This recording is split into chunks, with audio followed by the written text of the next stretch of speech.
안녕하십니까. 해커스 공무원 한국사 사육관 선생입니다. 여러분들 어떻게 잘 보셨나요? 이번 2015년 6월 지방직 해설 강의 한번 들어가 보도록 하겠습니다. 전반적인 총평을 하자면요. 일반적으로 첫 번째 특징이요. 자료 제시형 혹은 사료 제시형 문제가 지극히 많이 출제가 되었다라는 거죠. 그래서 총 15문제 정도가 이렇게 출제가 되었고요. 아주 단순한 개념형 문제도 아주 약간 출제가 되었다라는 총평을 할 수 있겠고요.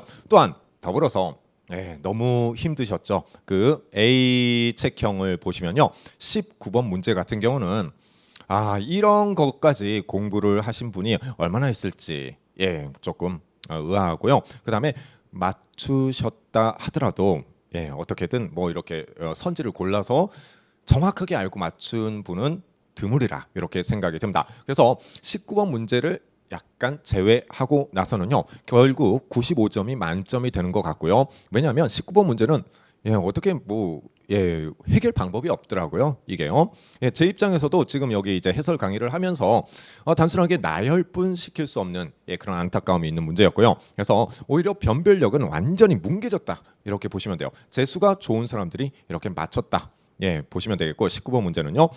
그리고 또 하나는 이제 사료 제시형 문제에서 안정복의 동사 강목과 관련된 내용이 있었습니다. 이 안정복의 동사 강목 같은 경우는요, 정말로 중요한 우리의 그 어떤 대형 주제가 되지 않겠습니까? 그렇기 때문에 우리가 근대 태동계 문화 파트에 대한 특히 역사서와 관련된 사료는요 반드시 점검을 꼭 하셔야 되지 않을까 싶습니다. 또한 제가 말씀드리고 싶은 거는요. 15문제 정도가 이제 사료나 자료를 제시해서 문제를 풀라라는 문제가 됩니다. 결국 우리가 꼭 짚고 넘어가야 되는 건 주요 부분에 대한 사료라는 거죠. 우리가 동사 강목 아까 말씀드렸지만 그 동사 강목 같은 경우도 뭐 저와 함께 심화반을 들었던 분들은요 분명히 안정복의 동사 강목 그 사료를 보고 넘어갔죠. 그렇죠? 그러면서 또 제가 이렇게 부연 설명을 해줘서 좀 많이 맞추지 않았을까 생각이 되기도 합니다. 또한 수많은 자료나 사료가 제시되었기 때문에 분명히 다시 한번 말씀드리지만 사료는 꼭 주요 사료는 반드시 짚고 넘어가야 된다라는 거죠. 또한 우리가 심화반에서 많이 다뤘던 사료 중에 대동법의 시행과 관련된 내용 제가 늘 말씀드렸죠. 이원익 이렇게 나오면 대동법과 관련이 있다. 라고 하면서요. 그래서 선해청과 관련된 사료를 우리가 몇 회 본 적이 있습니다. 결국 이런 사료를 보셔야만 한 문제를 더 맞출 수 있다는 거죠. 이 한국사에서 한 문제는요 너무나 큰 거죠. 왜냐하면 평균 1점이라고 생각하시면 되니까요. 그래서 꼭 반드시 앞으로 향후 계획에는요 어느 정도 기본 과정이 다 됐다라고 생각을 하시면요 반드시 사료도 한번 보시기 바랍니다. 사료로 점수를 확 오르는 게 아니라 한 문제를 더 잡기 위해서 그렇게 노력하실 수밖에 없다는 거 말씀드리고요. 그리고 늘 어김없이 찾아오는 만점 방지용 문제 이거는 해결 방법이요 정말 없는 것 같습니다. 특히나 이번 지방직 시험과 관련된 그 19번 문제는요 정말 기가 막힐 노릇이었죠.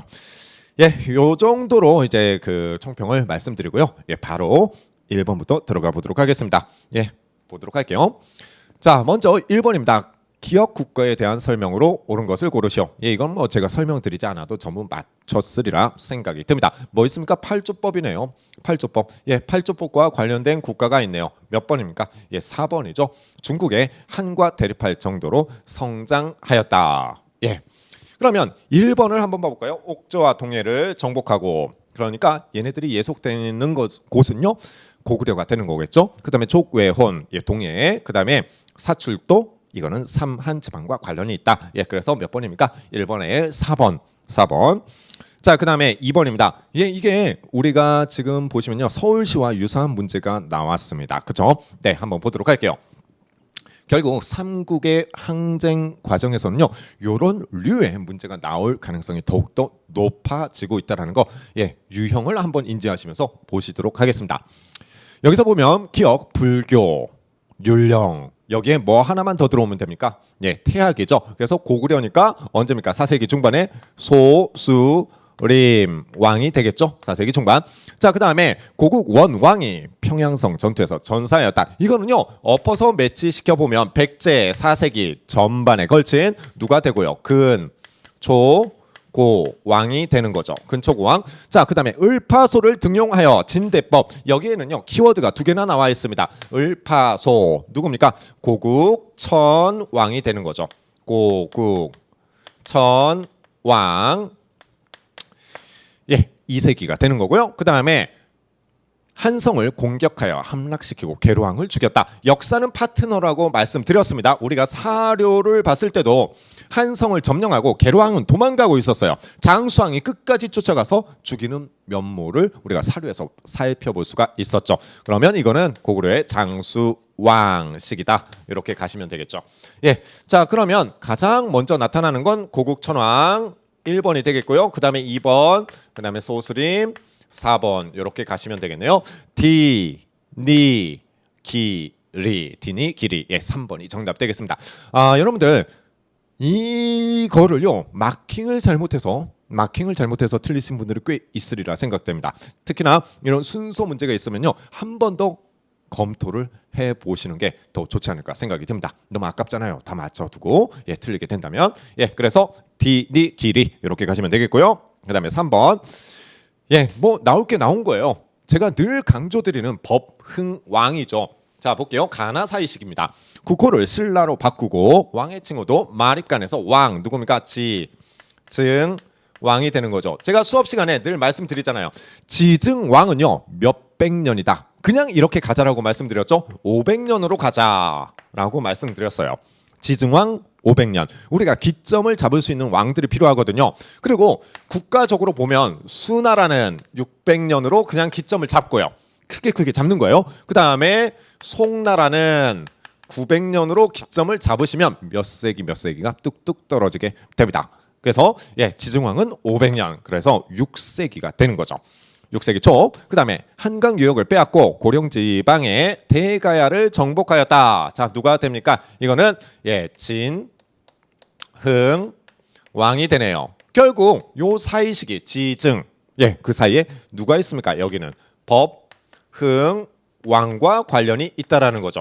이 법흥왕의 업적을 고르면 되겠네요. 자, 먼저 사실로 옳은 것이니까요. 백제 동성왕과 혼인 동맹을 맺었다. 이 백제 동성왕과 혼인 동맹을 맺은 건 소지 마립간이죠. 이것도 잠깐 살펴볼까요?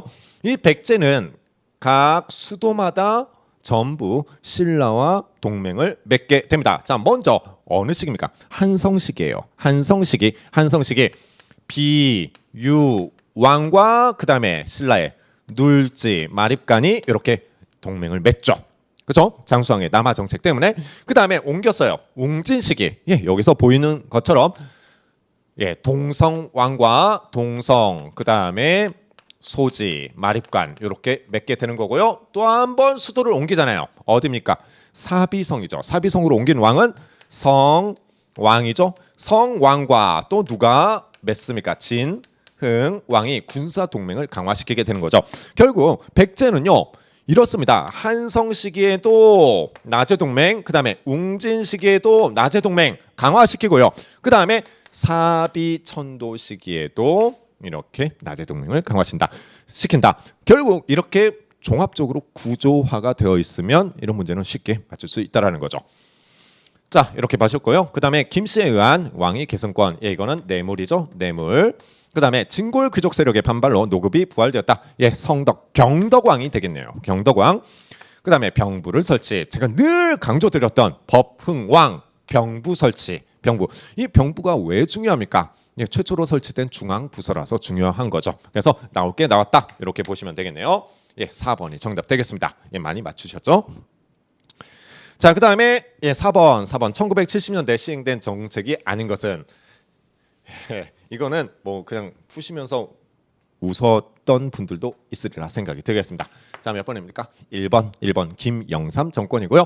자, 그 다음에 이 새마을운동은 70년이에요. 70년에 실시가 되고요. 72년에는 더욱더 확대가 된다. 이렇게 가시면 되겠고요. 이게 통일변은 72년 수출 주도형 중화공업. 이거는 언제입니까? 70년대 후반이 되겠죠. 후반 이렇게 가시면 되겠네요. 1번 김영삼 정권이다. 예, 90년대. 자, 그다음에 다음과 같은 현상이 일어나게 된 배경으로 옳지 않은 것을 고르시오. 자, 지금 보시면요. 향회가 나오고 있습니다. 향회 나오고 있고 유향소의 향임직이죠. 좌수와 별감 나와 있고요. 자, 보시면 수령의 이게 문구를 키워드로 잡아 주셔야 되겠습니다. 수령의 손 아래 놀아나는 좌수 별감. 제가 강의 중에 늘 말씀드렸죠. 이거는 뭐를 의미한다. 유향소를 칭한다라는 거죠. 왜냐하면 유향소의 향임직이기 때문에. 결국 이거를 돌려보면요. 수령을 견제해야 되는 유향소가 놀아나고 있다라는 거예요. 뭐의 결과가 되겠습니까? 이거는요. 조선 후기 향전의 결과에 따라서 신향들이 어디를 장악하게 되고요.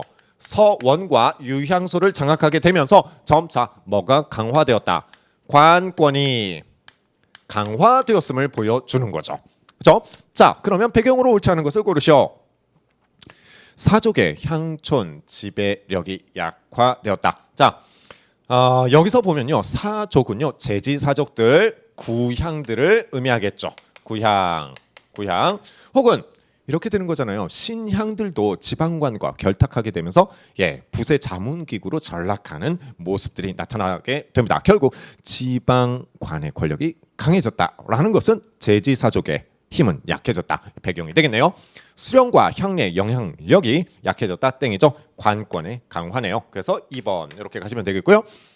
자, 부세 자문기구로 전락했고요. 양반사족과 분홍증이 향전의 주도권 다툼을 벌였다. 이게 뭡니까? 향전이 일어났다. 향전의 결과 관권의 강화. 이렇게 가시면 되겠죠. 자, 2번이 되겠습니다. 6번 볼게요. 예, 요것도요. 보시면 뭐 문제를 내다 만 것처럼 문제가 나와 있습니다. 8.15 광복 직후 일어난 역사적 사실로 옳은 것을 고르시오. 여운형은 조선 건국 동맹을 조직하였다. 맞네요. 건국 준비 활동이었죠. 이게 해방 직후가 되면 조선 준 위로 이렇게 바뀌게 되는 거죠. 해방 직후에는요. 그다음에 그러니까 틀렸네요. 이건 해방 직전이니까요. 대한민국 임시정부는 건국강령을 발표했다. 건국강령 41년이죠. 조소왕의 삼균주의. 조선어학회는 시작하였다. 하지만 탄압받아서 없어진 게 몇 년입니까? 조선어학회 사건 42년이었고요. 그다음에 모스크바 삼상회의에서 한반도 문제가 논의되었다. 이거는요. 45년 12월에 나타나는 문제가 되겠죠. 네, 현대사. 알고 보면요. 현대사에서 제가 늘 강조하는 순서예요. 알고 보면 이것도 순서가 되겠죠. 문제가 이런 유형으로 나오는데 뭐 그 안에 자잘자잘하게요. 깨알처럼 써두시는 분들이 있는데 물론 좋습니다. 자, 다만 제가 늘 말씀드리는 게 있죠. 85점 적어도 최소 안정적으로 85점이 계속 맞고 있을 때, 그러니까 어느 정도 상위권 랭크가 됐을 때 심화나 곁다리들을 공부하시는 거예요. 그 전까지는요 하지 마십시오. 힘만 듭니다. 힘만 들어요. 그래서 꼭 85점 이상 안정적으로 나왔을 때 세부적인 내용으로 들어가라라는 말씀드리겠습니다. 그 전까지는요 크게 보셔야 됩니다. 그게 가장 빨라요. 이게요. 문제가 왜요? 이렇게 나와서 그래요. 이게. 네, 자, 그래서 몇 번이 되겠습니까? 4번이 틀렸다. 사실로 옳은 것은 4번이 맞다. 이렇게 가시면 되겠네요. 4번입니다. 자, 그다음에 7번 보도록 할게요. 다음 사건으로 인하여 발생한 심충겸의 장원급제. 자, 김효원 나오고 있고요. 의겸이 나오고 있어요. 김효원, 심의겸 뭡니까? 2조 전락 문제로 다투게 되는 거 아니에요. 결국 2조 전락 문제가 나타나게 되면서 뭐가 분화가 된다? 동인과 서인으로의 분화가 나타나게 된다라는 거죠. 남인과 북인은요. 정여립 모반 사건이죠. 정여립. 자, 그다음에 환국을 거치면서 경신 환국을 거치면서 노론과 소론 숙종 시기가 되는 거고요. 그다음에 예송 논쟁은 언제가 되겠습니까? 현종 시기가 된다라는 거 이렇게 보시면 되겠네요. 1번이 정답 되겠습니다. 뭐 설명할 게 없죠. 자, 그다음에 8번입니다. 제가 앞서 해설 강의 시작 전에 말씀드린 거죠. 이거 우리 엄청나게 많이 본 사료예요. 자, 이원익. 이원익이 나오면요 늘 사료에서 나오는 건 광해군이에요. 광해군. 네. 자, 광해군과 관련된 내용이 된다라는 거. 광해군. 자, 이거 전부 읽어 보셨을 거 아닙니까? 그렇죠? 이 광해군 때 뭘 시행하고요?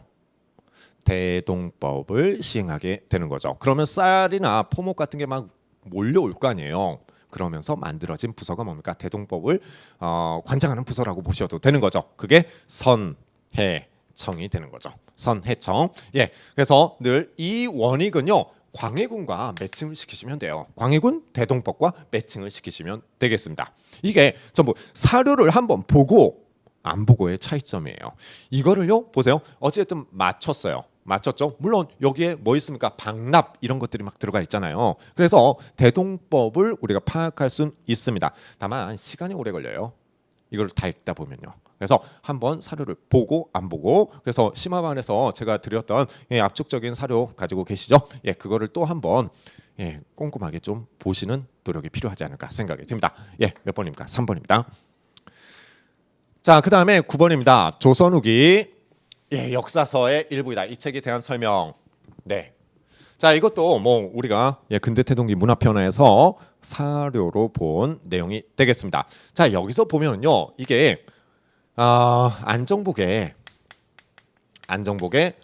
동사 강목이 되죠. 동사 강목입니다. 안정복의 동사 강목. 자, 어떻습니까? 안정복은요, 우리 역사 서술의 체계성을 만들고자 했던 거죠. 체계성.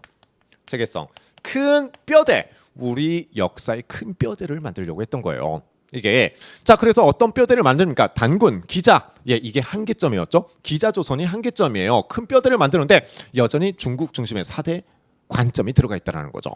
기자, 그다음에 마한, 통일신라. 그다음에 고려 이쪽으로 넘어오는 거 아니에요. 그래서 우리 역사 서술의 체계성을 살피고자 했다라는 안정복의 동사 강목이 되겠습니다. 자, 이런 사료 같은 경우는요, 지극히 흔한 거예요. 알고 보면요. 이게 흔한 사료인데 체크를 안 하신 분들은요, 반드시 하셔야 되겠습니다. 이게요, 특히 문화 파트에 나오는 사료들은요, 너무나도 중요하다라는 거 다시 한번 강조를 드릴게요. 자, 그러면 여기서 보시면요, 여기서 우리가 뭐 근거로 했기 때문이다 해서 다 읽어보셨고요. 중략 볼게요. 고구려의 강대하고 현저함은 백제에 비할 바가 아니며 신라가 차지한 땅은 남쪽의 일부에 불과할 뿐이다. 그러므로 김씨는 신라사에 쓰여진 고구려 땅을 근거로 했을 뿐이다. 자, 베이스가 있다라는 거예요. 이게요. 그래서 실증적인 역사 편찬 방법을 통해서 우리 민족의 역사 서술 체계성을 만들고자 했던 안정복의 동사 강목에 관련된 내용이 되겠습니다. 여기서 많이 헷갈렸던 게 요게 되겠죠. 고구려 얘기가 나와서 이종휘의 동사를 체크하신 분들이 꽤 있으리라 생각이 듭니다. 이거는요 보고 안 보고의 차이예요. 사료를요. 우리가 보세요. 수많은 강좌들이 있어요. 수많은 강좌들이 있는데요. 문제가 풀려야 돼요. 실질적으로 시험장에 가서요. 뭐 엄청나게 공부하셨을 거예요. 안정복의 동사 강목 해가지고요. 어마어마하게 베이스적인 내용들이 많죠. 그런데 시험에는 그런 게 출제가 되는 게 아니에요. 이게요. 만약에 되게 되면요, 아주 고난도 문제로 출제가 됩니다. 20문제 중에서 고난도 문제가 몇 개일 것 같습니까? 좀 현명한 판단을 하셔야 되지 않을까 생각이 듭니다. 자, 안정복의 동사 강목 내용 볼게요. 우리 역사에 독자적 정통론을 세워 체계화시키려고 했다. 이게 안정복의 동사 강목이 되는 거죠. 이게요. 그다음에 고구려 중심 해서 이거는 뭐가 되겠습니까? 이종휘의 동사가 되는 거죠. 자, 그다음에 중국 및 일본의 자료를 망라한 이거를 이렇게도 표현되는 거죠. 외국 자료를 참고해. 문제는요, 만들기 나름이에요. 외국 자료를 참고해 같은 용어가 됩니다. 이게요. 그다음에 이런 것도 있어요. 해외 자료를 참고해. 이런 게 전부 같은 표현이 되는 거죠. 이게 뭡니까? 한치윤의 해동 역사가 되는 거죠. 500여 권을 참고했다라는 거죠. 그다음에 여러 영역을 항목별로 나눈 백과사전적 서술로 문화인식의 폭을 확대하였다. 가장 대표적인 게 이수광의 지봉 유설과 같은 백과 사전 비유가 있는 거죠. 그렇죠? 예, 이 9번 문제 사료의 중요성입니다. 특히나 근대 태동기의 문화 파트는 반드시 사료와 같이 공부를 하셔야 된다는 거 명심하십시오. 그 중에서도 뭐가 있습니까? 역사서와 관련된 거는요 꼭 살펴보셔야 되겠습니다. 네, 자 9번에 안정복의 동사 강목이었습니다. 1번이고요. 그 다음에 10번. 다음 취지서입니다. 이것도 뭐 우리가 본 바 있죠. 네, 자강입니다. 자강 나오면 뭐 분 없다고요. 대한자강회. 그 기점을 볼까요? 대한자강회는 이렇게 갔잖아요. 이게 6 대한 자강회가 이렇게 생겨나게 되죠. 그런데 1907년에 누가 아웃이 됩니까? 고종이 강제 퇴위 당했네요. 그래서 대한자강회 활동은 고종 퇴위 반대 운동이었다. 반대 운동을 전개하였다. 그래서 탄압받아서 뭘로 계승이 된다? 대한협회로 이렇게 계승이 된다. 됐습니까? 자, 그런데 최근에 많이 제가 이거 강조 드렸던 내용이에요. 최근에 더 많이 출제가 되는 게 대한자강회 활동 중에서 고종의 강제 퇴위 반대 운동 외에 이거 있죠. 지회 설치하고 월보를 간행하였다. 이것도 알아두셔야 되겠습니다. 대한자강회 최근에 많이 나오고 있습니다. 자, 대한자강회와 관련된 설명으로 옳은 것을 고르시오. 만민공동회를 개최하여 독립협회죠. 고종의 강제 퇴위 반대 운동을 전개하다. 해산되었다. 대한협회로 계승된다. 2번이 정답 되겠네요. 뭐가 되겠습니까? 방직 고무 메리아스 공장 물산 장려운동 회사령 폐지와 관세 절폐의 움직임 속에서 나타난 물산 장려운동. 그다음에 황무지 기간 나오면요 농광 회사를 설치한 보안회의 활동이 있겠죠. 정답 2번 되겠습니다. 구한 말에 애국 계몽 운동이 되겠죠. 그다음에 11번입니다. 다음에서 설명하는 인물의 업적이죠. 자, 먼저 이 삼국유사라는 거 잊지 마셔야 됩니다. 불교사를 중심으로 해서 쓰여졌죠. 그리고 키워드들을 보면요. 일단 원효가 나와요. 원효와 함께 구도의 길을 떠났다. 그리고 마지막에 뭡니까? 지엄을 배웠다. 지엄은 당나라의 승려예요. 당나라 유학 갔다 돌아왔다라는 거예요. 원효와 함께 가다가 원효는 해골물을 먹고 돌아오잖아요. 혼자 간 사람이 누굽니까? 의상이죠. 의상. 자, 그러면 의상 뭐 단순하네요. 화엄 일승 법계도 끝이네요. 자, 풍수지리를 들여와 지세의 중요성을 일깨웠다. 이거는 통일신라 말 선종 승려들에 의해서 나타나게 되는 거죠. 도선과 관련된 내용이 되는 거고요. 십문 화쟁 사상이 나오면요. 그러니까 키워드 별로 알아두시면 너무 편해요. 이거는 원효잖아요. 원효. 그다음에 인도까지 갔다 왔다. 왕호 천축국전은요. 해초가 되는 거죠. 통일신라에. 그래서 1번 이렇게 보시면 되겠습니다. 이거는요. 기본적으로 사료만 분석을 하게 된다면 답은 뚝 떨어지는 문제가 되겠습니다. 다시 한번 말씀드리지만요. 보는 것과 안 보는 것은 너무 다르다라는 거예요. 한번 공부하는 것도 나쁘지 않다라는 거 계속 강조드리겠습니다. 왜냐하면 문제가 계속 이런 식이니까 그래요. 자, 그다음에 밑줄 친 북국. 이것도 우리 사료 심화반에서 본 적이 있죠. 자, 보세요. 원성왕 6년 3월 북국에 여기 북국이 어디냐라는 거예요. 빅문하였다. 요동 땅에서 일어나 고구려의 북쪽 땅을 병합하고 신라와 여기 또 나오죠. 신라와 서로 경계를 맞대었지만 교빙한 일이 역사에 전하는 것이 없었다. 됐습니까? 자, 신라와 맞붙은 국가가 어디가 있습니까? 이게 발해가 되는 거죠. 발해. 자, 그러면 발해에 대한 설명으로 옳지 않은 것을 고르시오. 중정대 있네요. 그 다음에 태학감 요게 땡이네요. 태학감을 둔 건 누굽니까? 이건 경덕왕이죠. 경덕왕. 중국식으로 관직과 행정구역명을 전부 바꿔버린 통일신라의 왕이 되는 거죠. 노급이 부활되는 등 이렇게 가는 거죠. 그럼 여기는 어디입니까? 주자감이 들어와야겠죠. 주자감.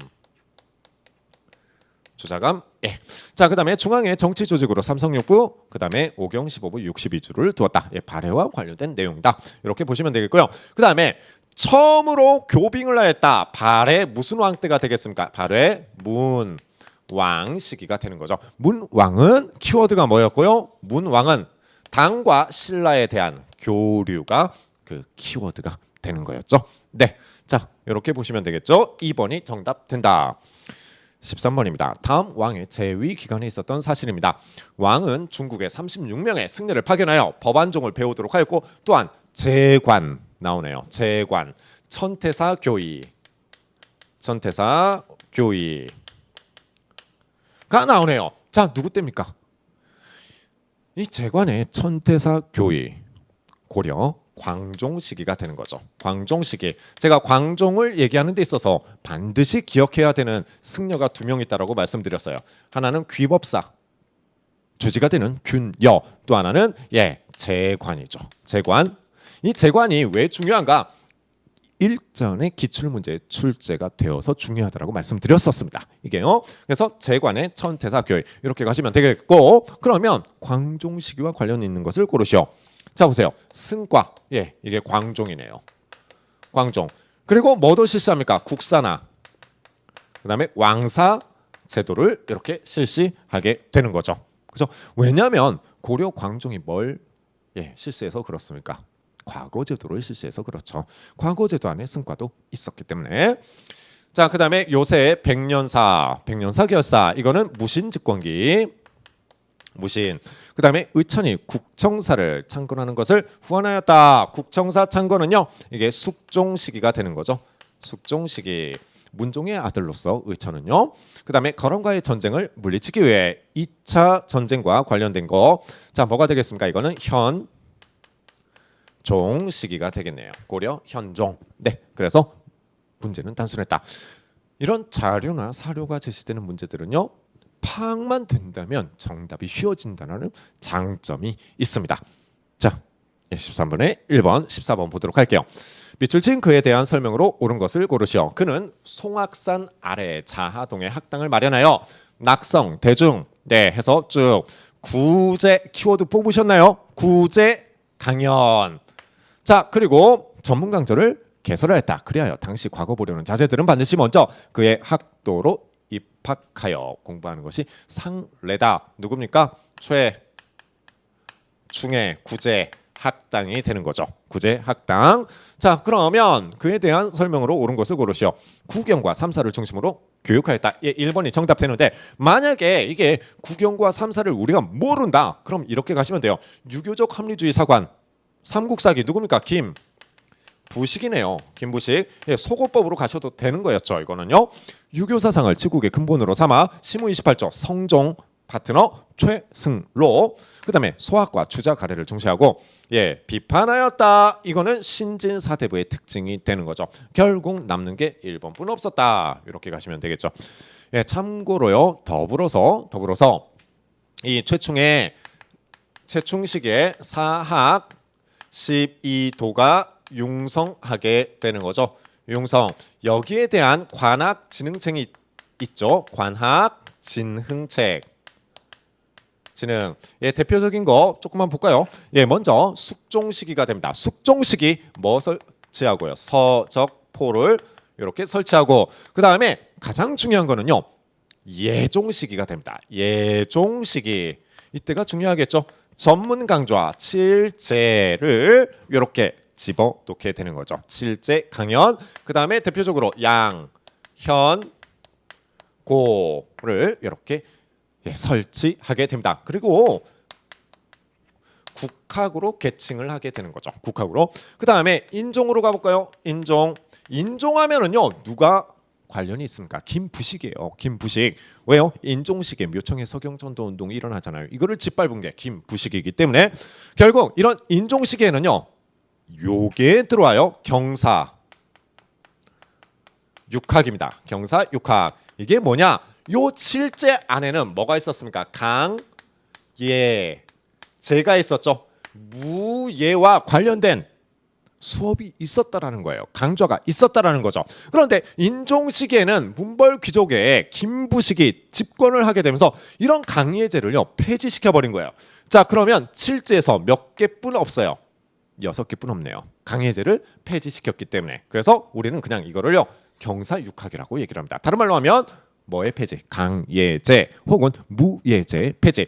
이런 폐지에 따라서 무신의 불만은 증폭이 된다라는 거죠.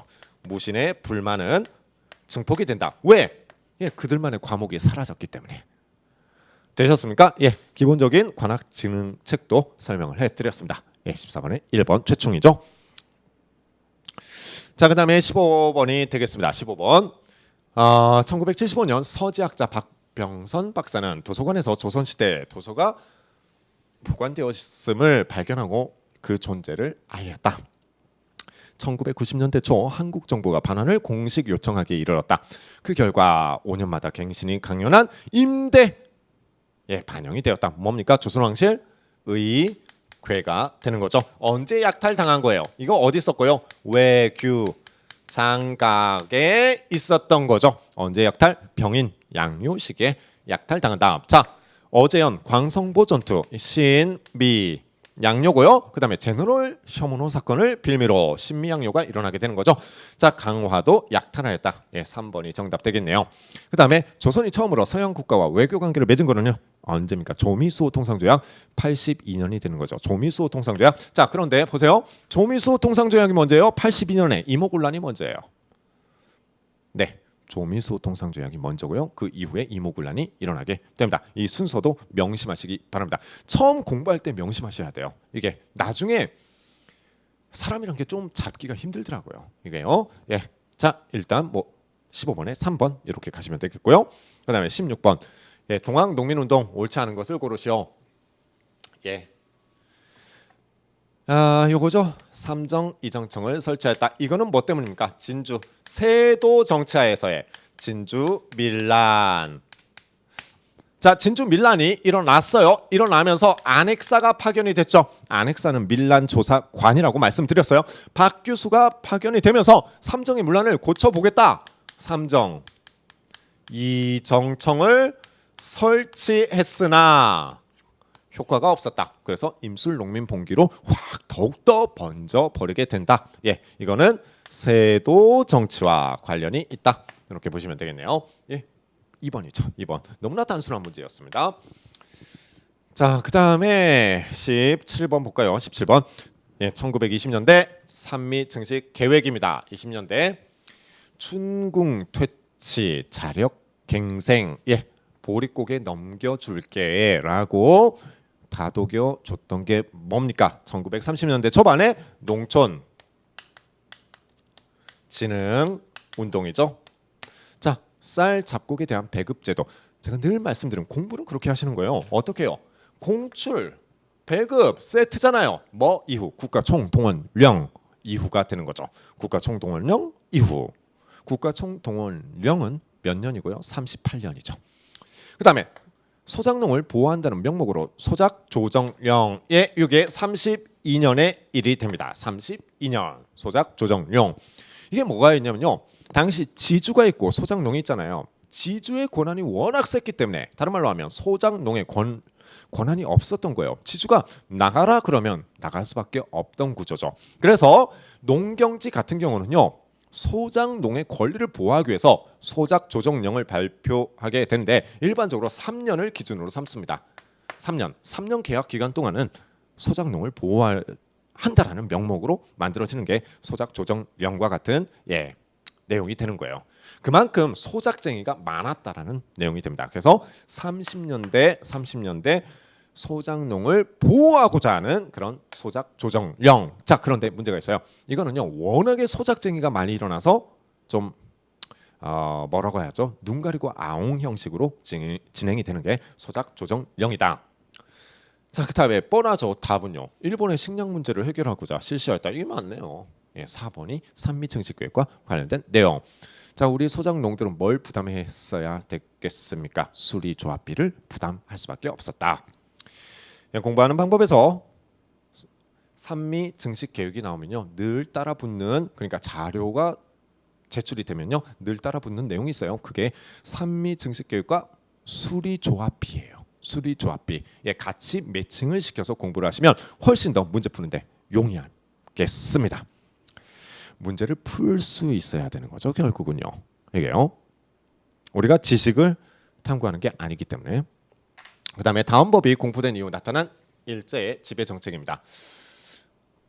보시면 정부는 전시에 국가 총동원상 필요할 때에는 칙령이 정하는 바에 따라 제국 시민을 징용하여 총동원 업무에 종사하게 할 수 있다. 징용 들어오네요. 징용. 자, 그러면 제가 말씀드렸죠. 이 국가 총동원령은요 38년이에요. 38년. 뭐 할 수 있다? 인적 자원과 그다음에 물적 자원을 전부 약탈할 수 있다라는 거죠. 있다라는 건데 기억나시나요?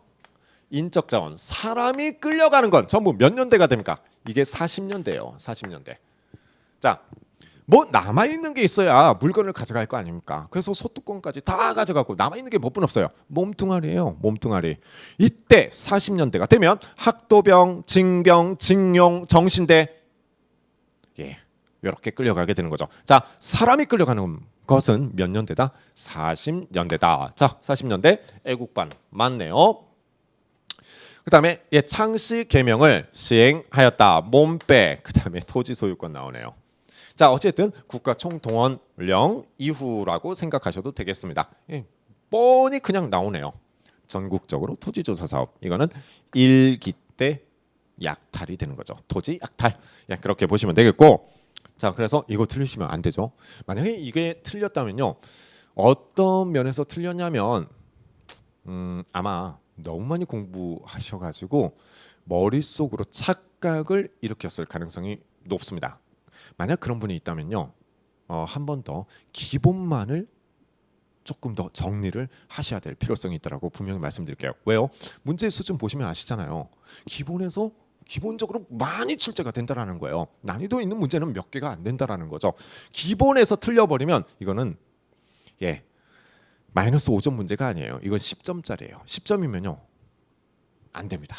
이게요 반드시 다시 한번 기본 사항을 정리하시리라 믿고요. 넘어가도록 하겠습니다. 이거 4번이 되겠습니다. 18번에 4번. 자, 19번. 네, 19번은요. 다음 괄호 안에 들어갈 사항으로 옳은 것을 고르시오. 이 중에 남산지구에 해당하는 경주에서요. 경주 유네스코에서 남산지구에 해당하는 유산으로는 뭐뭐가 있다. 이거는요. 그냥 진짜 우리가 유네스코 뭐 세계 기록 유산이라든지 유네스코 문화유산 같은 경우는 많이 암기를 하시고 들어가요. 이게 2주 전에 봤던 서울시 같은 경우도요. 그런 식으로는 많이 나왔어요. 유네스코 뭐 세계 기록 유산이 아닌 것은 이렇게요. 그런데 이렇게 막 지역을 토대로 해서요. 지구를 나누면서 나타나는 문제는요. 이런 것들이 알고 보면 뭐가 되겠습니까? 만점 방지용 문제가 되겠습니다. 이거는요 못 풀게 만든 거예요. 행여나 푸신 분들은 뭐 꼭 알아서 푸신 건 아니리라 생각이 들어요. 뭐 있겠죠, 있긴 있겠죠. 하지만 만점 방지용 문제라는 거 우리가 여기에 매진하잖아요. 그래서 나머지 다 외웠어요. 남산지구, 월성지구, 대릉원지구, 황룡산지구 다 외웠어요. 안 나오면요, 안 나올 가능성이 더 커요. 어떻게 문제가 똑같이 나옵니까? 말도 안 되는 거죠. 과감하게 이런 문제가 나오면은요 요령을 좀 발휘하셔야 되지 않을까 싶습니다. 왜냐하면 만점 방지용이라서 그렇습니다. 제가 여기서 이제 답이 몇 번이었냐면요 3번이었습니다. 답이 3번인데요. DDB 다음 장에 정리를 해놨습니다. 다음 장에 3번인데요. 남산지구 나오고 있죠. 그 다음에 월성지구, 그 다음에 대릉원지구. 여기서 제가 키워드로 들을 수 있는 게 릉이에요. 릉은요 총이죠. 총 무덤들이죠. 무덤들. 그 다음에 황룡사, 황룡사 지구는 황룡사가 들어와 있겠죠. 그 다음에 분황사 들어와 있고요. 분황사 석탑도 여기 들어와 있겠네요. 분황사 석탑.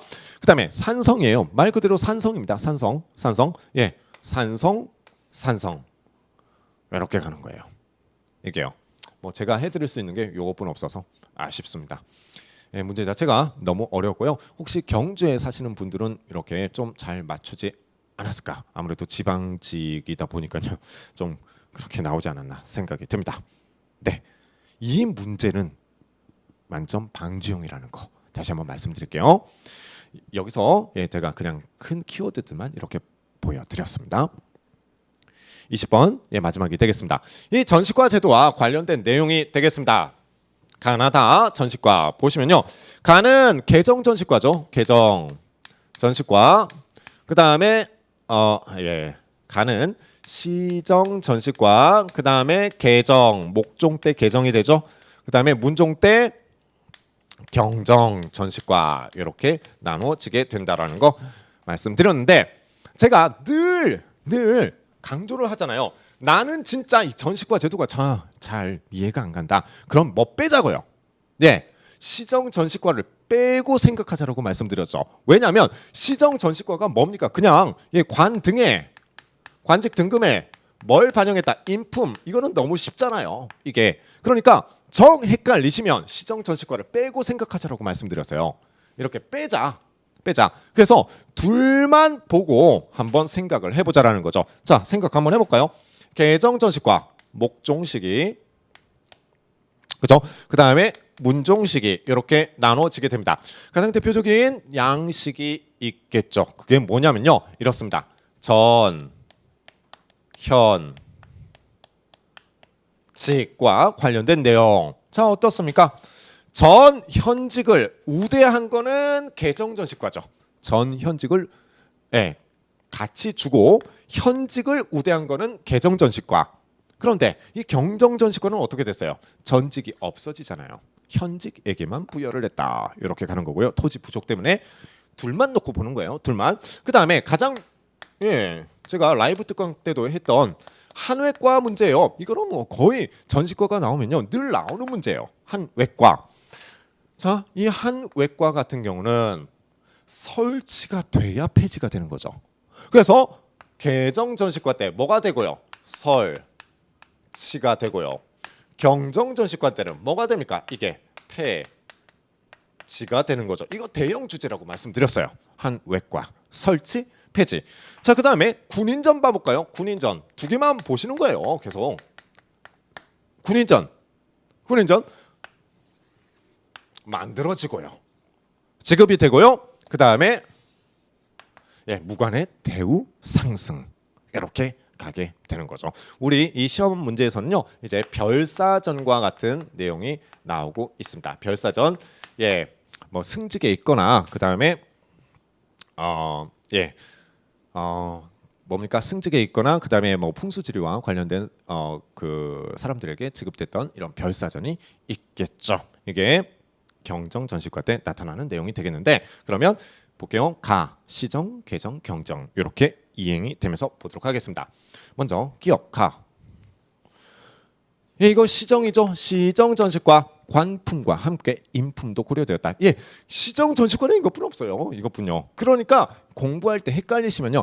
개정, 경정만 놓고 비교를 하시면 돼요. 그럼 더 쉬워져요. 이게요.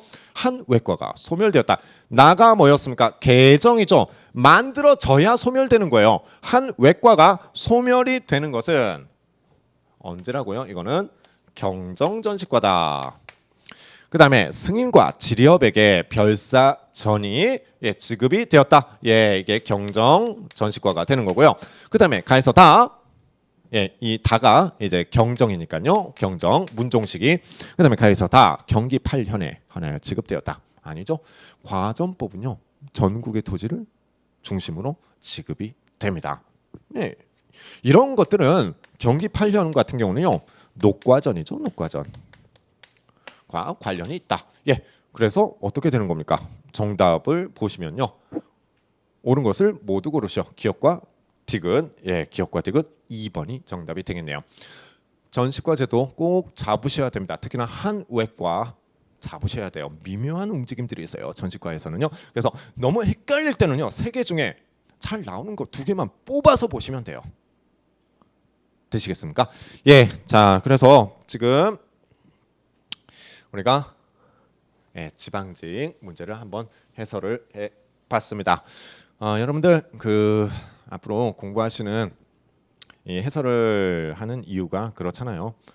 우리가 한 번 더 점검을 하고요. 만약에 실수가 있었으면 다 잡기 위함이고 또한 공부 방법을 다시 한번 가다듬기 위함이라는 거. 그래서 참고하셨으면 좋겠습니다. 여러분들 시험 보시느라 수고 많으셨습니다.